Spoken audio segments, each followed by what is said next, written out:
नमस्ते सदा वत्सले मातृभूमि, तेरा विभव अमर रहे माँ, हम दिन चार रहे ना रहे। एक बहुत पुण्य भूमि पर आज मैं खड़ा हूँ। एक ऐसी भूमि जिसने देश को सैनिक दिए, जिसने देश को अन्नदाता दिए और जिसने देश को अंतर्राष्ट्रीय सत्र के खिलाड़ी दिए। मेरा सौभाग्य है कि मैं आज आप लोगों के बीच में उपस्थित हुआ। मंच पर सम्मानित कार्यक्रम के अध्यक्ष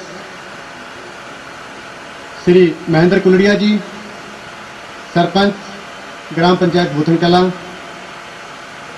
विशिष्ट अतिथि श्री मच्छिंदर सिंह जी, पूर्व कमांडेंट भारतीय सेना, श्री ओम प्रकाश बागड़ी जी, पूर्व जिला परिषद सदस्य, सामाजिक कार्यकर्ता, श्री मेजर प्रताप सिंह जी, राष्ट्रपति सेना मेडल,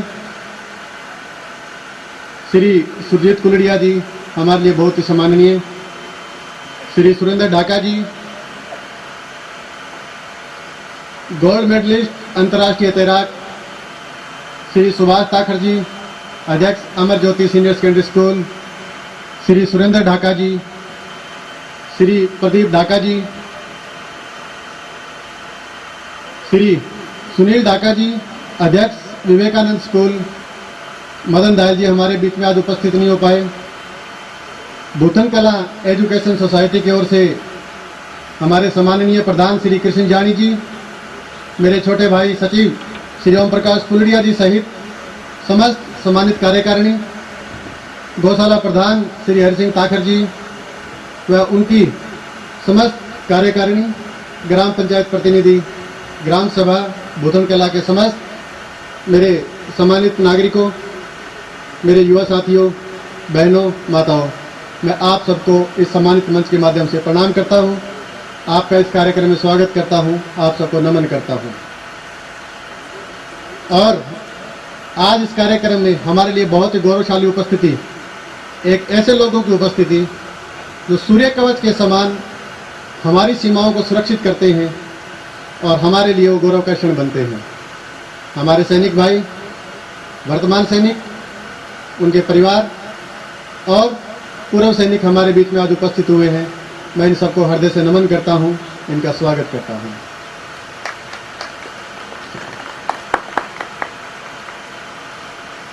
आप सबका मैं आभार व्यक्त करता हूं इस हुमस भरे वातावरण के अंदर कि आपने एक लगभग 2.5 घंटे का लंबा समय दिया है गर्मी के बीच में। लेकिन जो लोग हमारे बीच में उपस्थित है और उनके त्याग, उनके शौर्य, उनकी वीरता के आगे हमारा ये 2 घंटे या 2.5 घंटे का तब ज़्यादा मायने नहीं रखता है। जो लोग अपनी जवानी का एक महत्वपूर्ण हिस्सा सीमाओं पर छोड़ आए। जब बच्चा यहाँ से जाता है माँ की गोद से, 18 साल का, 20 साल का एक नौजवान बच्चा जब सेना में जाता है और भरी जवानी वो सीमाओं पर गुजार देता है, उन कंटीली पहाड़ियों, जंगलों, बर्फीली पहाड़ियों पर, दुर्गम जंगलों के अंदर हमारे लिए लगातार हमारी रक्षा करने के लिए तैनात रहता है। तो उन लोगों के सम्मान के लिए मुझे लगता है कि ये धूप ज़्यादा मायने नहीं रखती है हमारे लिए। जिस देश का अपना संविधान की बात हम करें तो देश का दर्जा प्राप्त करने के लिए देश का एक संविधान होना अत्यंत आवश्यक है। जिस देश का संविधान है वो देश का दर्जा प्राप्त कर लेता है। लेकिन जब भारतवर्ष की हम बात करें तो भारत एक देश ही नहीं, भारत एक राष्ट्र है और राष्ट्र का दर्जा हासिल करने के लिए संविधान तो चाहिए ही चाहिए, लेकिन हर देशवासियों के अंदर देश के प्रति प्यार, उनका समर्पण और उनका लगाव होना नितांत आवश्यक है। और इसमें कोई दो राय नहीं है कि मेरे हर भारतवासी के अंदर देश के प्रति प्यार कूट कूट कर भरा हुआ है। अभी पिछले दिनों हमने एक उदाहरण देखा, चाइना का अखबार ग्लोबल टाइम्स ने एक लेख प्रकाशित किया था। लेख के अंदर चाइना के विदेश मंत्री कहते हैं भारत को कि भारत सरकार अपने नागरिकों के अंदर राष्ट्रीयता की भावना के अंदर कमी लेके आई। राष्ट्रीयता की भावना जो नागरिकों के अंदर है उसको वो कम करने का काम करें। ये हमारे देश, पड़ोसी देश का विदेश मंत्री ये कहता है और उनका सामना भी हमारे लाडलों से होता है सीमाओं पर, जब वो लगातार हमारे क्षेत्र में घुटने की कोशिश करते हैं। हमारे फौलाद वहाँ सीना ताने खड़े हैं, घाव वो लेते हैं और सीना हमारा यहाँ चौड़ा हो जाता है। देखिए कितने फक्र की बात है। उस माँ को देखिए जिसने अपने 3-3 कुंवारे बच्चों को सीमा पर भेज रखा है। एक परिवार हमारे बीच में आई, ये हमारे लिए बड़े गौरव क्षण की बात रही। उस पिता को देखिए जो चौड़ी छाती करके हमारे बीच में पहुंचे कि उनके तीनों लाडले आज सीमाओं पर हमारी रक्षा के लिए तैनात हैं। इस गांव ने हमें ब्रिगेडियर तक के अधिकारी दिए हैं, जो सरपंच साहब, ठीक है। और एक परिवार ऐसा भी मेरे सामने आया जिसने दोनों लड़ाइयाँ लड़ी, 1971 और 64 की भी। ये बड़े सम्मान की बात है। आज़ाद हिंद फौज के सिपाही यहाँ रहे हैं। ये कार्यक्रम पहले यहाँ पूरा निर्धारित नहीं था। ये कार्यक्रम हम फतेहाबाद के नज़दीक किसी गांव को देख रहे थे, जिसके लगभग 15 के आसपास सैनिक आज़ाद हिंद फौज के रहे थे, स्वतंत्रता जो सेनानी रहे थे। लेकिन जब सर्वे हुआ तो ये तय हुआ कि फौजियों की दृष्टि के लिहाज से ये गांव और बिल्डाड़ा गांव दोनों की एक अलग महत्वता है। संख्या के लिहाज से भी लगभग 150 के आसपास फौजी दोनों गाँवों के अंदर। एक पूरी की पूरी बटालियन खड़ी हो जाती है कमांडेंट साहब यहाँ इस गाँव से, तो देखिए कितनी गर्व की बात है हमारे लिए। जब बात हम हमारे फौजी भाइयों की करते हैं, सीमा पर खड़े हमारे उन लाडले की बात करते हैं जो हमारे लिए हमारी रक्षा कर रहे होते हैं, तो हम बात हमारे अन्नदाता की भी कर रहे होते हैं। हमारी सुरक्षा हमारा सैनिक करता है, तो हमारा लालन पालन, हमारा पेट भरने का काम, हमारे देश की अर्थव्यवस्था को मजबूत करने का काम हमारा किसान भाई करता है, हमारे नौजवान साथी करते हैं। उनके साथ माताएं, बहनें, परिवार के छोटे बच्चे हर वक्त कंधे से कंधा मिलाकर काम कर रहे होते हैं। कर्नल साहब ने भी जिक्र किया था, कमांडेंट साहब ने पहले, कि जय जवान जय किसान का जब नारा आया हमारे सामने, तब तक हमारी स्थिति ये थी देश की कि हम अमेरिका की लाल गेहूँ खाया करते थे। पुराने लोग जानते होंगे लाल गेहूँ के बारे में। अमेरिका ने जब दबाने की कोशिश की कि भारत इस शर्त पर पाकिस्तान के आगे घुटने टेके और उसकी जमीन फटाफट खाली करे, अन्यथा हम लाल गेहूँ रोक देंगे, तो हमारे प्रधानमंत्री जी शास्त्री जी ने ठोकर मार दी थी उसको और कहा था कि मैं मेरे देश के स्वाभिमान के साथ और मैं मेरे देश के नागरिकों के स्वाभिमान के साथ समझौता नहीं कर सकता। अमेरिका अपनी लाल गेहूँ दे ना दे, हम ठोकर मारते इस लाल गेहूँ को। और तब जय जवान और जय किसान का नारा हमारे बीच में आया था। और आज मेरे अन्नदाता की बदौलत हमारे देश की ये स्थिति है कि हम पूरे विश्व को 1 साल तक घर बैठे भोजन करवा सकते हैं, उनका पेट भर सकते हैं भारत के दम पर। और हम पूरे भारत को 4 साल तक बैठे बिठाए भोजन करवा सकते हैं। आज ये स्थिति हमारे देश की है। हम व्यवस्था देख लेते हैं, लगातार टखनों पर डंडे, कमर पर डंडों के निशान, चाहे माथा उसका लहूलुहान हो, चाहे नकली खाद बीज दवाई, किसी प्रकार की और व्यवस्थाएं या प्रकृति का प्रकोप, सब कुछ झेलने के बावजूद भी सुबह उठकर अपना अंगोछा लेके कसी कंधे पर रखकर खेत में चला जाता है चुपचाप। और किसके लिए? जिसने घाव दिए हैं उनका भी पेट भरने और हम सबका पेट भरने के लिए। हम इस अन्नदाता का कैसे एहसान चुका पाएंगे? देखिए, 2 मुख्य धुरी होती है देश की, हमारी विदेश नीति और हमारी देश की आंतरिक अर्थव्यवस्था। हमारी विदेश नीति हमारे किसान परिवार से हमारे लाडले जब सीमा पर खड़े होते हैं तो हमारी विदेश नीति वहाँ मजबूत होती है, और जब किसान सुबह कसी लेकर अपने खेत पर निकलता है और हमारे लिए अन्न बोता है, तो देश की आर्थिक जो स्थिति है वो हमारा किसान मजबूत करता है। 2 मुख्य धुरी है। इन धुरी के साथ साथ एक अति महत्वपूर्ण धुरी और है हमारे बीच के अंदर, और वो धुरी है हमारी शिक्षा की। शिक्षा व्यवस्था हमें मनुष्य को एक मनुष्य होने का भान करवाती है, उसको एहसास करवाती है कि तू मानव है, तेरे ये कर्म है, तुझे इस तरीके से पलना पड़ेगा। और जब इस गांव की शिक्षा व्यवस्था की बात करें तो मैं बड़े फख्र के साथ कह सकता हूं कि इस गांव के अंदर 3 बड़े एजुकेशनल इंस्टीट्यूट काम कर रहे हैं पिछले लंबे टाइम से अंदर। और इसके साथ साथ गांव की युवा पीढ़ी ने, बुजुर्गों ने एक ऐसी व्यवस्था भी कायम की कि जो शिक्षा व्यवस्था है इसको और बेहतरीन कैसे किया जा सकता है, इसको मजबूत कैसे किया जा सकता है, इसके लिए युवा साथियों ने मिलकर एक गांव की एक एजुकेशन सोसाइटी बनाई। और ये जो इन्होंने काम किया है, ये आप लोगों का काम पूरे क्षेत्र में एक उदाहरणीय काम है। गिने चुने देश के कुछ एक गांवों के अंदर ऐसी व्यवस्थाएं हैं जो आप लोगों ने करके दे रखी है। ये बहुत अतुलनीय कार्य है और एक ऐसा कार्य है जो भविष्य के लिए एक राष्ट्र निर्माण के अंदर, हमारे समाज निर्माण के अंदर ये बहुत महत्वपूर्ण भूमिका निभाने वाला है। इसके साथ इस पवित्र मिट्टी ने हमें अंतर्राष्ट्रीय सत्र के खिलाड़ी दिए हैं। श्री सुरेंद्र ढाका जी हमारे बीच में नहीं पहुंच पाए, लेकिन सुरेंद्र ढाका जी एक अंतर्राष्ट्रीय तैराक हैं, अंतर्राष्ट्रीय सत्र के गोल्ड मेडलिस्ट हैं वो। इसके साथ साथ मेरे बड़े भाई प्रदीप ढाका जी, प्रोमिला यहाँ काम करके गई, आपके स्कूल में डीपी हुआ करती थी, ध्यान होगा आपको। प्रोमिला जी ने काफ़ी महत्वपूर्ण योगदान दिया इस गांव की स्पोर्ट्स व्यवस्था को दुरुस्त करने के लिए। उस लड़की का काम मैंने देखा व्यक्तिगत तौर पर, घर घर जाके पेरेंट्स को विश्वास में लेकर वो बच्चियों को घर से निकाल कर लेके आई है कि मेरी जिम्मेवारी पर आप ये बच्चियां भेजो, कोई दिक्कत होती है, किसी प्रकार की परेशानी है तो मैं जिम्मेवार हूँ इस चीज़ के लिए। आप देखिए उस बच्चे का हौसला देखिए, उसकी हिम्मत देखिए, और गांव के प्रति और युवाओं बच्चियों के प्रति उसका जुनून देखिए कि किस प्रकार वो अपनी रिस्पॉन्सिबिलिटी के ऊपर एक ऐसे गांव के बच्चों को निकाल कर लेके आती है, एक ऐसी कम्युनिटी से लेके आती है जो अक्सर वह कम्युनिटी दूसरी पंजाबी कम्युनिटी की बजाय महिलाओं को कम अधिकार देता है।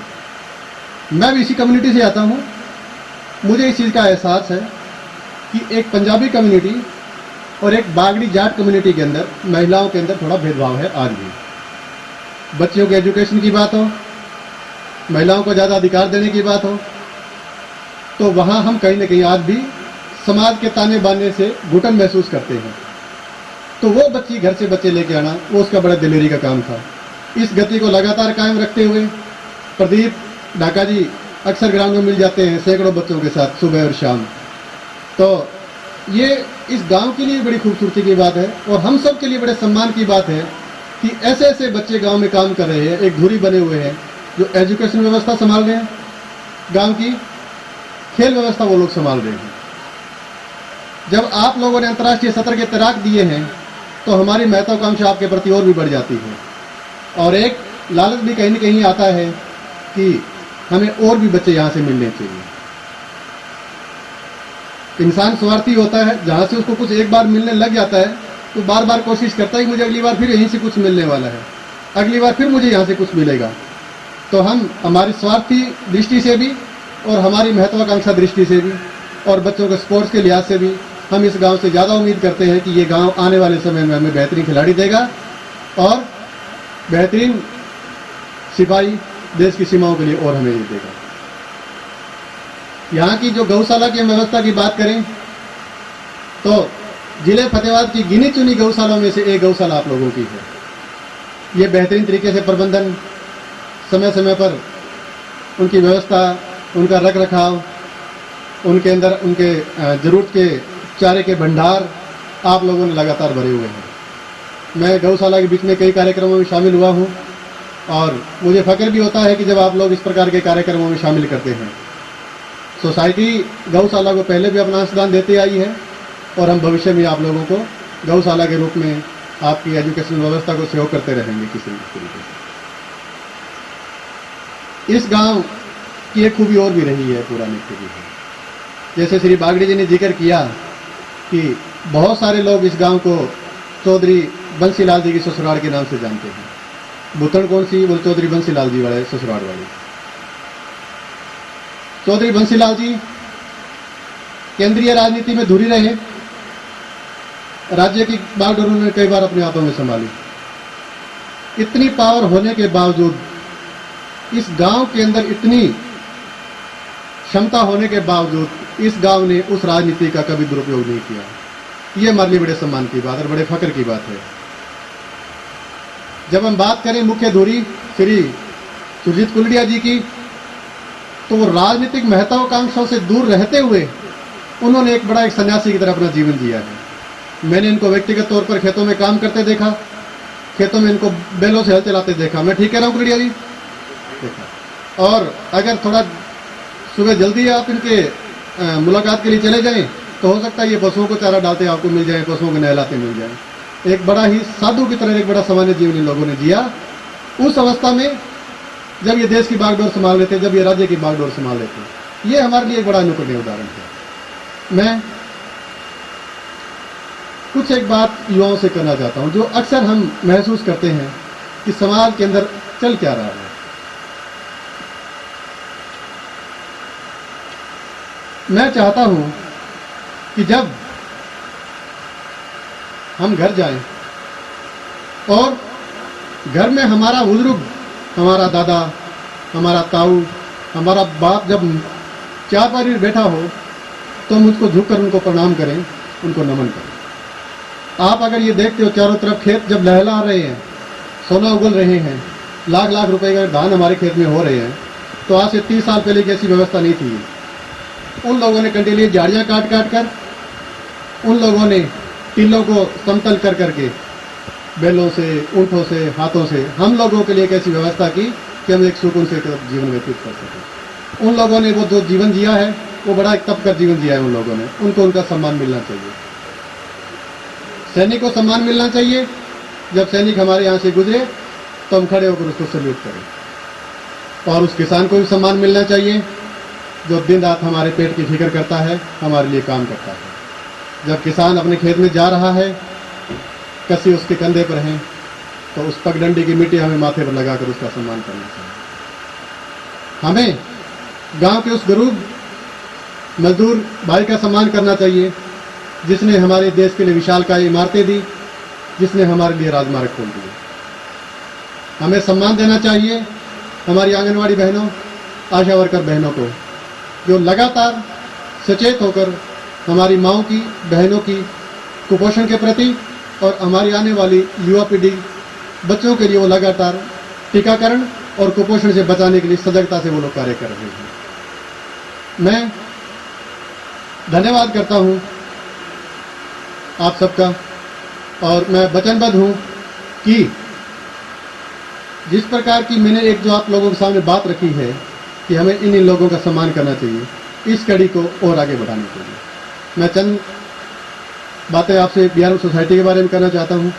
समय ज़्यादा हो रहा है, गर्मी है, लेकिन चलो एक मंच एक व्यवस्थित है तो हमें 4 बातें करनी भी चाहिए। संस्था की जब बात करें तो जब संस्था का गठन किया गया तो कुछ लोगों का एक विचार था कि हम एजुकेशन को लेकर काम करेंगे। सरकारी स्कूली व्यवस्था को जब हमने देखा, झुग्गी झोंपड़ी वाले बच्चों को हमने देखा, भट्ठे पर काम करने वाले माइग्रेट मजदूरों को जब हमने देखा कि इनके तो हालात ही कुछ नहीं है लोगों के। 50-50 बच्चे भट्ठे मजदूर पर वहाँ बैठे रहा करते थे। झुग्गी झोंपड़ी वाले बच्चे मांगने के लिए वो चले जाया करते थे। तो एक दर्द निकल कर ये आया कि अगर ये बच्चे व्यवस्था में नहीं आए, रोजी रोटी लायक नहीं हुए, तो करेंगे क्या 20 साल के बाद, 25 साल के बाद? ये अपनी दिनचर्या चलाएंगे कैसे? ये जीवन स्थापित कैसे करेंगे? तो एक जब हम और ज़्यादा विचार कर रहे थे तो एक रूह कंपा देने वाली भी एक घटनाएं, कुछ ऐसी बातें हमारे सामने निष्कर्ष पर निकल कर आई कि अगर हम किसी बच्चे को सम्मानित जीवन नहीं दे पाए तो वो बच्चा अपना पेट भरने के लिए किसी न किसी का पेट पड़ा करेगा, चीरा करेगा वो पेट उसका। जो चाकू आज हमारी रसोई में बैठकर हमारे लिए भोजन की व्यवस्था करता है, वो किसी का जलता दिया बुझाया करेगा। तो इस प्रकार की जब बातें हमारे सामने आई तो लगा कि इन चीज़ों में काम होना चाहिए। बच्चों की रोजगार के लिए काम होना चाहिए, छोटे बच्चों की शिक्षा व्यवस्था पर काम होना चाहिए। 2012 में सोसाइटी का रजिस्ट्रेशन हुआ, जिला स्तरीय सोसाइटी थी। आप लोगों के आशीर्वाद, बागड़ी जी के निर्देशन में, और ये सोसाइटी आज एक राष्ट्रीय स्तर का एक संगठन है। हम 12 स्टेट में विभिन्न राज्यों सरकारों के साथ मिलकर अलग अलग सेक्टर में हम काम कर रहे हैं। हमें खुशी है कि राज्य सरकारों द्वारा, विभिन्न राज्य सरकारों द्वारा कई पुरस्कार सोसाइटी को उनकी बेहतरीन सेवाओं के लिए दिए गए हैं। जब कोविड-19 की बात करें तो विभिन्न ब्लड बैंकों के अंदर खून की कमी हो गई थी। खून को हम 30 दिन से ज़्यादा व्यवस्थित रख नहीं सकते, कुछ पुराना ब्लड निकालना पड़ा। और जब मातृत्व के दौरान जब महिलाओं में खून की कमी होती है तो उनको खून की अत्यंत आवश्यकता होती है। तो खून के कैंप नहीं लग रहे थे कहीं भी, और खून बैंक में भी व्यवस्था नहीं हो रही थी। तो स्टेट लेवल की रेड क्रॉस सोसाइटियों के निवेदन पर संस्थाओं ने विभिन्न ब्लड बैंकों के अंदर अपने वॉलंटियर भेज कर उन परिवारों की मदद की। आज तक सोसाइटी द्वारा 8000 निःशुल्क परिवारों की ब्लड के माध्यम से मदद की गई है विभिन्न राज्यों के अंदर। यहाँ आदर्श ग्राम योजना के अंदर हम काम कर रहे हैं ग्रामीण विकास के अंदर। इस जिले के अंदर सोसाइटी ने एक मॉडल स्थापित किया। 5 गांव को हमने गोद लिया एक बेहतरीन गांव बनाने के लिए, एक उज्जवल गांव बनाने के लिए, एक मॉडल स्थापित करने के लिए, जिनमें आपके नज़दीकी गांव बरसीन है। बरसीन गांव की बात करें तो सरपंच साहब का काफ़ी बेहतरीन सहयोग रहा है हमारे बीच। 1-2 पंचायतों को छोड़कर बाकी सब पंचायतों का बड़ा बेहतरीन, बड़ा शानदार सहयोग रहा और हमारा भी प्रयास रहा कि उस चीज़ के अंदर हम बढ़ चढ़ कर बात करें। शिक्षा के स्तर पर मैंने पहले जिक्र किया कि हमने किस तरीके से, किस उद्देश्य के लिए जब हमने ये संस्था का गठन किया था, तो उसी अमली जामे को आगे पहुंचाने के लिए और आगे बढ़ाने के लिए हिसार के अंदर हमने एक मॉडल स्थापित किया। एक प्राइवेट स्कूल हमने निःशुल्क शुरू किया उन लोगों के लिए जो झुग्गी झोंपड़ी वाले लोग हैं, जो लोग खुद नहीं कमाते हैं लेकिन बच्चों से भीख मंगवाते हैं। उन बच्चों से काउंसलिंग कर करके हम उन बच्चों को स्कूल तक लेके आए। 5वीं तक हमारा ये स्कूल है और बेहतरीन तरीके से संचालित हो रहा है। कोशिश करेंगे नज़दीक टाइम में हम फतेहाबाद के अंदर भी एक ऐसा स्कूल स्थापित करें। कौशल विकास के अंदर 12 राज्यों के अंदर हमने अब तक 32,820 युवाओं को कौशल विकास के अंदर पारंगत किया है, उनको हमने ट्रेनिंग करवाई है। वहीं 16,372 युवाओं को रोजगार दिलवाकर हमने उनको सम्मानजनक जीवन यापन करने के लिए उनका एक रास्ता निकाला, जबकि 5,982 से अधिक युवाओं को हमने रोजगार शुरू करवाए उनके खुद के विभिन्न सरकार की योजनाओं के तहत उनको जोड़कर उनके रोजगार शुरू करवाए हैं। ये मुख्यतः ऐसी बातें हैं जो सामान्यतः चर्चा में हो सकती है। कुछ युवा साथी अगर सोसाइटी के बारे में ज़्यादा जानना चाहें तो गूगल पर वो BRM एजुकेशन सोसाइटी को सर्च करें तो आपको और ज़्यादा जानकारियाँ मिल जाएंगी।